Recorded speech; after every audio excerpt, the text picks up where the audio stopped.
Let's begin with question number 17 और question number 17 है prove that the area of an equilateral triangle described on one side of square is equal to half the area of equilateral triangle described on one of its diagonal। तो क्या करना है, सबसे पहले आपको एक square बनाना है ऐसे, ठीक है।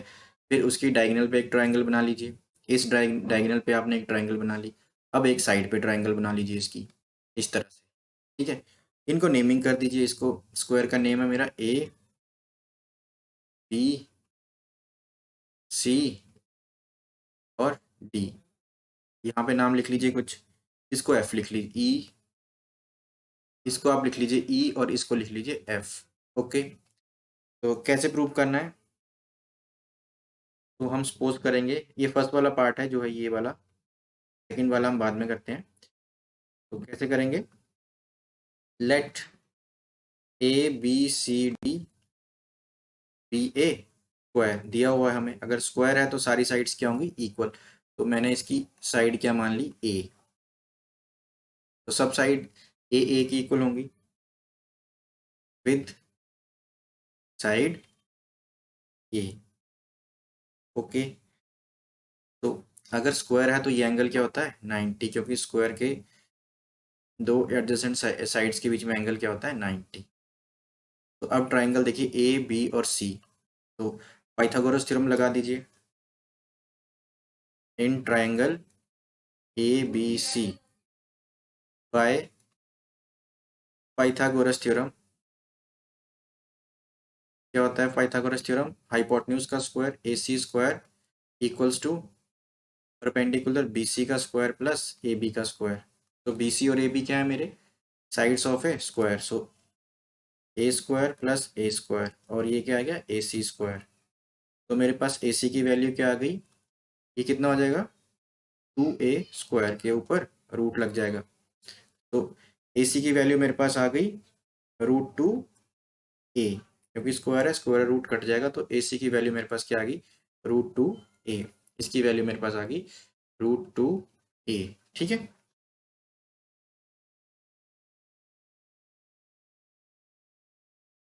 अब ये ट्राइंगल देखिए ई सी ई, ये क्या है, इक्विलेटरल ट्राइंगल है। बोला है इसने कि इक्विलेटरल ट्राइंगल हमें दी हुई है। तो इक्विलेटरल ट्राइंगल का एरिया हमें पता है क्या होता है, √3/4 इंटू साइड स्क्वायर। सो बी सी जो है वो इक्विलेटरल ट्राइंगल की साइड है और स्क्वायर की भी साइड है। तो स्क्वायर की साइड ए है, तो बी सी की वैल्यू क्या हो जाएगी ए, बस। सो एरिया ऑफ इक्विलेटरल ट्राइंगल, कौन सी ट्राइंगल है, पी सी ई, क्या होगा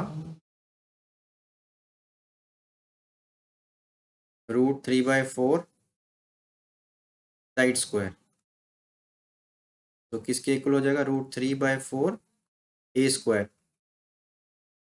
क्या लिख देंगे, because triangle formed on side of a square, ठीक है। ये रीजन लिख दिया आपने। आगे क्या करना है, ऐसे डिवाइड कर लेते हैं स्पेस को अपनी। ये आ गया मेरे पास area of triangle B C E. उसी तरह से area of triangle A C F, ये बड़ी वाली ट्राइंगल का। So area of equilateral triangle, ये भी इक्विलेटरल है, कौन सी है, ए सी एफ। सो ए सी की वैल्यू मेरे पास है, तो वही होगा √3/4 और साइड स्क्वायर। अब आपने एक बार लिख दिया, बार बार लिखने की जरूरत नहीं है, यहाँ पे साइड स्क्वायर है। तो साइड की वैल्यू क्या है, √2a का होल स्क्वायर। ये क्या हो जाएगा √3/4, स्क्वायर और रूट कैंसिल हो जाएगा, सो 2 और a स्क्वायर, ठीक है। तो क्या मैं इसको ऐसे लिख सकता हूँ, 2 × √3/4a स्क्वायर, है ना। अब ये देखिए, इन दोनों को कंपेयर कीजिए। इसको इक्वेशन 1 नाम दे दीजिए और इसको इक्वेशन 2 नाम दे दीजिए। सो इक्वेशन 1 और 2 से मुझे क्या समझ आता है कि ये जो वैल्यू है वो इसकी डबल है ना। तो फ्रॉम इक्वेशन 1 एंड 2, एरिया किस ट्राइंगल का, ए सी एफ, कितना है, ट्वाइस द एरिया ऑफ इसका, एरिया बी सी और ई, ऐसे ही लिखते हैं हम एरिया ऑफ ट्राइंगल को, ऐसे लिखते हैं। तो और कैसे लिख सकता हूँ इसको मैं, इस 2 को नीचे ले जाइए, तो area of triangle B C E equals to half area of triangle A C F. यही हमें प्रूव करना था, है ना। तो प्रूव हो गया, हेंस प्रूव्ड।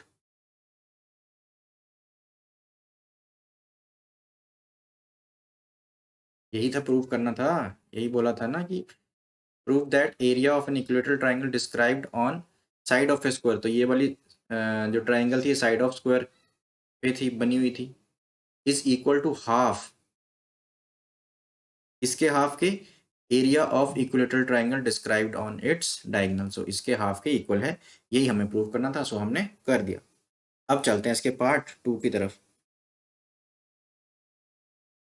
तो मैं क्या बोला है, if area of two similar triangles are equal prove that they are congruent. अगर 2 ट्राइंगल हमें सिमिलर दी हुई हैं तो उनका एरिया क्या है, इक्वल है। तो हमें क्या प्रूव करना है कि दोनों कॉन्ग्रुएंट है। कॉन्ग्रुएंट में क्या होता है, सारी साइड्स और सारे एंगल क्या होते हैं, इक्वल होते हैं। 2 ट्राइंगल आप बना लीजिए रेफरेंस के लिए, ये ट्राइंगल और ये ट्राइंगल होगी ए बी सी, और ये होगी पी क्यू और आर। तो मुझे गिवन क्या है, triangle A B C similar to, ये सिमिलर का साइन होता है, ट्राइंगल पी क्यू और आर। और क्या गिवन है, area of triangle A B C equals to area of triangle P Q R. ये मुझे गिवन है, यहाँ बोला हुआ, ये देखिए, if areas of two triangles are equal, तो ये दिया हुआ है, गिवन है। और प्रूफ क्या करना है मुझे, to prove triangle A B C is congruent, a congruency का साइन है, तो ट्राइंगल पी क्यू और आर के। ठीक है, प्रूफ कर देते हैं इसका, छोटा सा प्रूफ है, कोई बड़ी बात नहीं है। तो कैसे करेंगे, एक थ्योरम हमने पढ़ी हुई है, क्या कि ratio of area of similar triangles is equal to the square of corresponding sides. इसका मीनिंग ये है कि जो भी 2 ट्राइंगल होती हैं उनका एरिया जो होता है ए बी सी, उसकी रेशो जो दूसरी ट्राइंगल होती है सिमिलर, उसके उन दोनों के एरिया का रेशो क्या होता है, जो उनकी साइड्स होती हैं, कोरस्पॉन्डिंग साइड, ए बी के कोरस्पॉन्डिंग क्या है, पी क्यू, बी सी के corresponding Q R, A C के corresponding P R. So A B upon में पी क्यू ऐसे ही लिखना है, ऐसा नहीं कि ए बी अपॉन में क्यू आर लिख दे तो गलत हो जाएगा, इनके स्क्वायर के इक्वल। ठीक है, बी सी अपॉन में क्यू आर कोरस्पॉन्डिंग साइड की रेशो का square equals to A C upon में पी आर, इसका स्क्वायर। अब मुझे क्या दिया हुआ है, area of triangle A B C equals to area of triangle P Q R, है ना। ये देखिए, इसको इक्वेशन 1 नाम दे दीजिए। मुझे गिवन है area of triangle A B C equals to area of triangle P Q R, है ना। अगर मैं इस टर्म को यहाँ नीचे ले जाऊँ तो यहाँ 1 बच जाएगा, तो area of triangle A B C upon में area of triangle P Q R equals to 1, है ना। तो यहाँ पे भी area of triangle A B C upon area of triangle P Q R है, और यहाँ पे भी सेम है। तो अगर लेफ्ट हैंड साइड इक्वल है तो राइट हैंड साइड भी इक्वल होंगी, है ना। तो क्या क्या लिखेंगे, from equation 1 and 2, from equation 1 and 2 इधर लिख दीजिए, ए बी अपॉन में पी क्यू का होल स्क्वायर इक्वल्स, इसके इक्वल होगा ये 1 के इक्वल, है ना। तो बस रख दीजिए अलग अलग, ए बी अपॉन में पी क्यू का होल स्क्वायर इक्वल्स टू 1, या इसको ऐसे लिख सकते हैं ए बी स्क्वायर अपॉन में पी क्यू स्क्वायर, है ना। एक करके दिखा दीजिए, बाकी सिमिलर करके आप कर सकते हैं, इक्वल्स टू 1। इसको इधर ले जाइए, A B square equals to P Q square, तो स्क्वायर स्क्वायर कट जाएगा, which implies A B equals to P Q. Similarly B C equals to Q R, similarly A C equals to P R. एक आपने करके दिखा दिया, बाकी आप ऐसे लिख दीजिए। तो by S S S criteria triangles are congruent. Equal कर दी ना आपने side, A B equal to P Q, B C equal to Q R और A C equal to P R. Criteria triangle A B C is congruent to triangle P Q R, यही हमें prove करना था। So hence proved.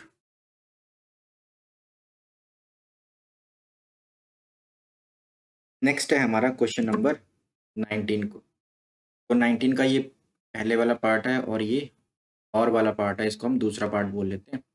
तो पहले solve करेंगे, कैसे करेंगे, हमें गिवन क्या है 4 tan थीटा इक्वल्स टू 3। अब 4 को इधर ले जाइए, तो tan थीटा मेरा क्या बच जाएगा 3/4। सो tan थीटा क्या होता है, हमें एक फॉर्मूला पता है, पंडित बद्री प्रसाद हर हर बोल और सोना चांदी तोल, साइन कॉज और tan। ऐसे करके हम करते हैं कि यहाँ पे लाइन लगा देते हैं और परपेंडिकुलर अपॉन में हाइपोटेन्यूज साइन होता है हमारा, बेस अपॉन में हाइपोटेन्यूज कॉज होता है और परपेंडिकुलर अपॉन में बेस हमारा tan होता है। तो ये किसके इक्वल आ गया मेरा, परपेंडिकुलर अपॉन में बेस। अब आप चाहें तो यहाँ ट्राइंगल भी बना सकते हैं, ये वाली देखिए ए बी और सी। तो परपेंडिकुलर क्या आ गया मेरा 3 यूनिट्स, है ना, और बेस बेस क्या आ गया 4 यूनिट्स। तो पाइथागोरस थ्योरम हमें पता है, वो लगा सकते हैं यहाँ पे। तो by Pythagoras theorem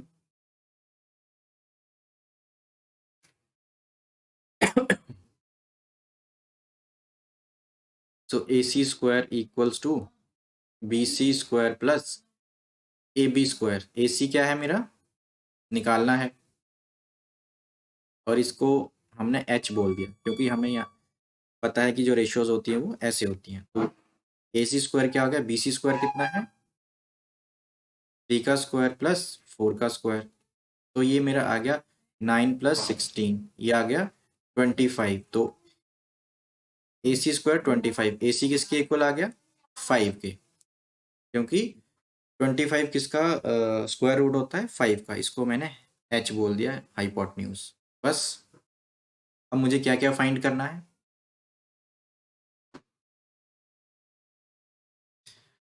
cos cos क्या होगा मेरा,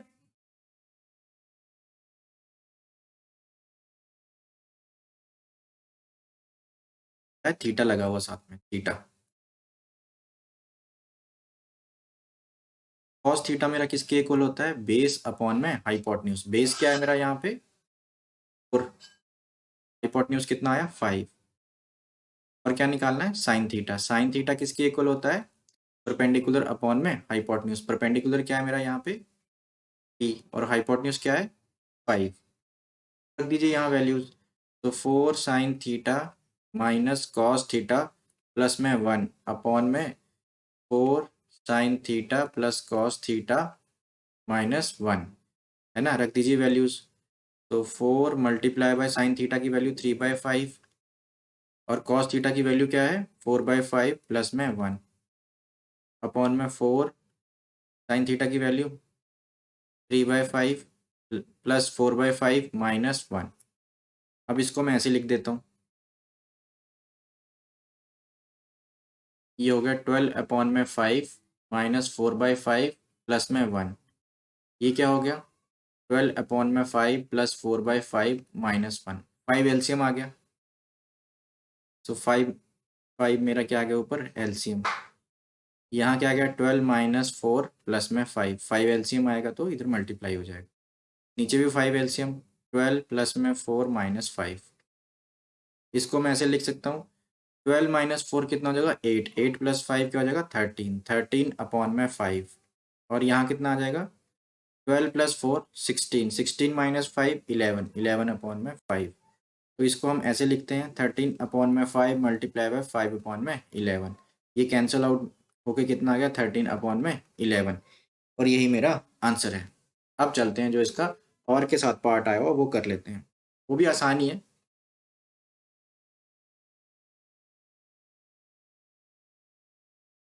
क्या दिया हुआ हमें, इसको मैं 2 पार्ट नाम दे देता हूँ ताकि कंफ्यूजन ना हो। tan 2a equals to cot a minus 18 degree, है ना। यहाँ पे क्या बोला हुआ है, 2a क्या है, एक्यूट एंगल।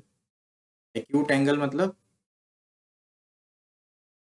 0 और 90 के बीच में 2a की वैल्यू है, तो हमें क्या फाइंड करना है, a फाइंड करना है, ठीक। अब मुझे पता है कि tan थीटा मेरा किसके इक्वल होता है, cot 90 माइनस थीटा, ओके। तो ये आप यहाँ रख दीजिए, ये थीटा है आपका 2a, तो cot 90 degree minus 2a equals to, ये कॉट है, कॉट a माइनस 18 डिग्री, ठीक है। अब कॉट और कॉट कैंसिल हो जाएगा, तो 90 degree minus 2a equals to a minus 18 degree. इसको इधर शिफ्ट करिए और इसको इधर शिफ्ट करिए, 90 डिग्री प्लस 18 डिग्री माइनस का प्लस हो जाएगा a plus 2a, a plus 2a क्या हो जाएगा 3a, और ये कितना हो जाएगा 108। तो मेरे पास a की वैल्यू क्या आ गई 108 डिग्री अपॉन में 3, कर दीजिए काटा पीटी, 3 3 जा 9 और 1 बच गया 6, सो ए की वैल्यू क्या आ गई 36 डिग्री। ये आसान क्वेश्चन था और इसमें टाइम भी कम लगना था। अब चलते हैं क्वेश्चन नंबर 20 की तरफ। नेक्स्ट है हमारा क्वेश्चन नंबर 20। तो क्वेश्चन नंबर 20 क्या कहता है, find the area of the shaded region in figure 2। ये फिगर दी हुई है और इसमें हमें क्या फाइंड करना है, एरिया इसका निकालना है, ये जो शेडेड रीजन है इसका, ठीक है। There arcs drawn with centers ABCD intersect in pairs at midpoint PQRS। तो ये यहाँ पे इंटरसेक्ट करती हैं और PQ ये R है, ये क्या है इसके मिड पॉइंट्स हैं, किसके स्क्वायर के, ये हमारा ABCD क्या है एक स्क्वायर, और स्क्वायर की साइड कितनी दी हुई है हमें, यहाँ से यहाँ तक 12 सेंटीमीटर, 12 सेंटीमीटर है। तो अगर ये P इसका मिड पॉइंट होगा तो ये लेंथ कितनी हो जाएगी 6, ये भी 6 हो जाएगी, ये भी 6 हो जाएगी, तो सारी क्या हो जाएंगी ऐसे 6 सेंटीमीटर 6 सेंटीमीटर, ये भी 6 सेंटीमीटर, ये भी और ये भी, ये सारी 6 सेंटीमीटर हो जाएंगी, ठीक है। तो शेडेड एरिया का शेडेड रीजन का एरिया कैसे निकलेगा, पूरे स्क्वायर में से जब मैं ये वाइट वाले जो हैं एरियाज है ना, इनको माइनस कर दूंगा, तो वाइट वाला क्या है, ये मेरा एक क्वाड्रेंट बन जाता है सर्कल का। तो जैसे मान लीजिए ये सर्कल है और यहाँ से क्या एक एक डायमीटर ये है, एक डायमीटर ये है, ये सेंटर से पास हो रहे हैं, तो कितने क्वाड्रेंट हो गए 1 2 3 4, है ना, 4 क्वाड्रेंट हो गए। तो एरिया ऑफ ए सर्कल क्या होता है पाई आर स्क्वायर, और जब उसको 4 इक्वल पार्ट्स में डिवाइड कर दिया तो एक क्वाड्रेंट का एरिया क्या होगा डिवाइड बाय 4, सो पाई आर स्क्वायर बाय 4 इसका एरिया होता है एक क्वाड्रेंट का, ठीक। Given A B C D is a square with side 12 centimetre, ये हमें गिवन है। और यहाँ लिखते हैं अब P Q R and S are the mid points of, किस किस के मिड पॉइंट्स है, side A B B C C D and D A, okay. तो एरिया ऑफ शेडेड रीजन क्या होगा, एरिया ऑफ शेडेड रीजन क्या होगा, area of the square minus area of the quadrant, okay. लेकिन यहाँ पे कितने 4 क्वाड्रेंट है 1 2 3 4, सो हम ए का फॉर्मूला लगाएंगे एरिया ऑफ क्वाड्रेंट, उसको 4 से मल्टीप्लाई कर देंगे, ओके। तो area of square minus area of 4 multiply by area of quadrant. तो एरिया ऑफ स्क्वायर हमें पता है क्या होता है, साइड स्क्वायर, और एरिया ऑफ ए क्वाड्रेंट होता है, यहाँ पे 4 चल रहा है, 4 multiply by pi r square by 4। Area of quadrant का ये फॉर्मूला होता है पाई आर स्क्वायर बाय 4।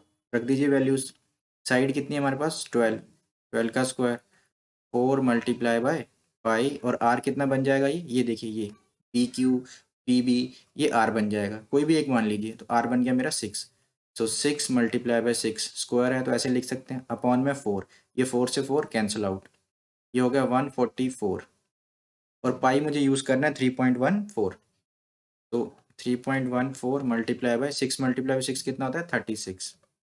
ये आ गया 144 माइनस में 113.04, तो ये कितना आ गया 30.96, और एरिया किस में लिखते हैं हम, सेंटीमीटर स्क्वायर यूनिट्स में। तो यहाँ पे आपका क्वेश्चन नंबर 20 खत्म होता है। अब चलते हैं क्वेश्चन नंबर 21 की तरफ।